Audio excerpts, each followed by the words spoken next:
bring in Avram. Avram, look, a lot of emotions run very high with this, understandably. A lot of people have been killed on both sides. It's a horrific situation. You were in Israel on October the 7th. You've been back since. You've spoken to IDF soldiers. You've been to the kibbutzes that were attacked. I think one of your daughter's friends was killed.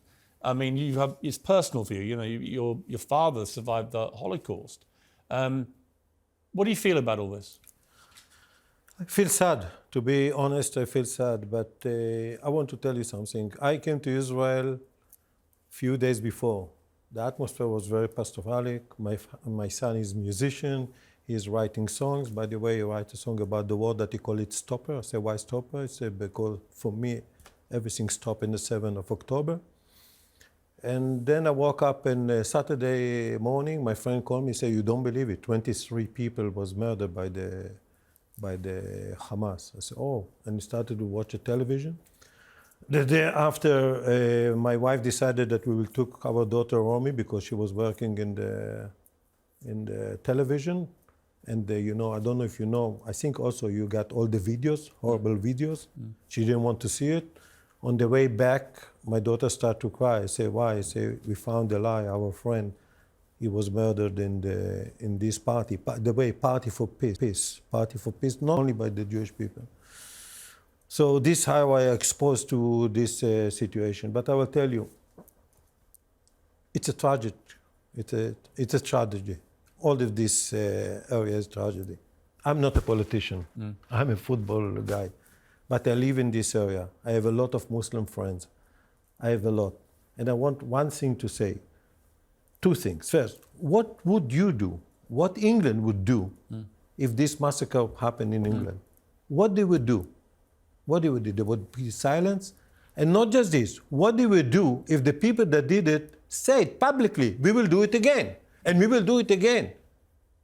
And they show the videos. By the way, all the videos was published by them, was videos by them. Even the Nazis was hiding what they do. What do you do?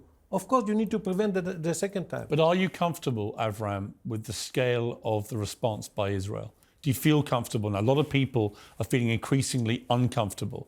And when you see 3 hostages being killed, you see women being killed outside churches, the Pope calling it terrorism, the President of the United States saying it's indiscriminate bombing and so on.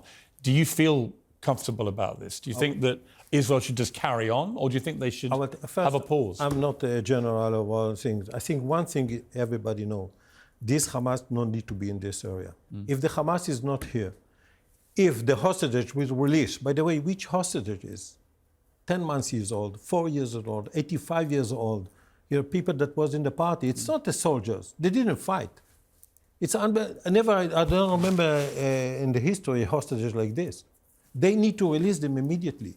They need to put the weapon down. One thing for sure I can say to you, Piers, if they would put the weapon down, if they release the hostages, and they put all their efforts instead to build tunnels, instead to make missiles, to the quality of the people, Gaza can be paradise. I can assure you to this, for sure. But do you think Israel should continue fighting until they get rid of Hamas completely? Or that could mean many, many months, if not years, at the rate they're going. No, I don't know. People say 6 weeks, I don't know. I think this need to be the target of the free world and Israel to get rid of the Hamas. Because the Hamas, I'm one of the people that believe them, not believe that the number. They said, we want to kill again. Yeah, they did. There's no question of that. So you need to get rid of the Hamas. You need to get rid of how to do it. I'm a football coach. Everyone talks about the day after the war. What do you think the future looks like here? How do we get to peace? I will tell you exactly. Not exactly. I will tell you my opinion. First, I have a lot of Muslim friends. By the way, I have friends in Gaza.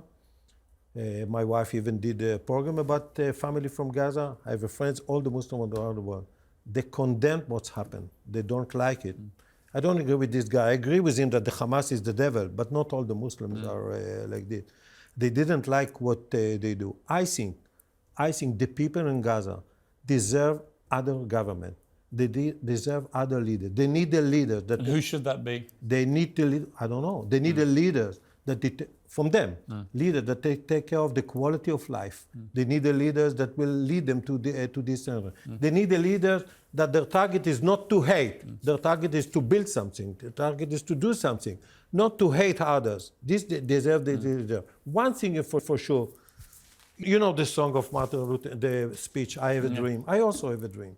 I have a dream that it will happen. I will tell you something. The leader that I admire more than anybody, I think, is the one leader on the 20th century is Anwar Sadat. Anwar Sadat was a guy that was the worst enemy of Israel. In 25 years, 4 wars. One of them, he started it, yes. They killed each other. Many people died. Many people got injured. And this guy decided to come to Israel, to the parliament, and say, I know I want a peace. And I will tell you something. In these days, to say, I'm going to Israel, it's more than Bin Laden will come to America, you know. And he came, and what's happened since then? 50 years, nobody died. It's a cold peace. I want the peace will be better. Nobody died. I expect that these leaders now in the region, and I agree with the son of the father, will take responsibility. And they say, let's make Gaza paradise. You know that I try to do a project of football. Pitches on the borders. And I will do it, by the way.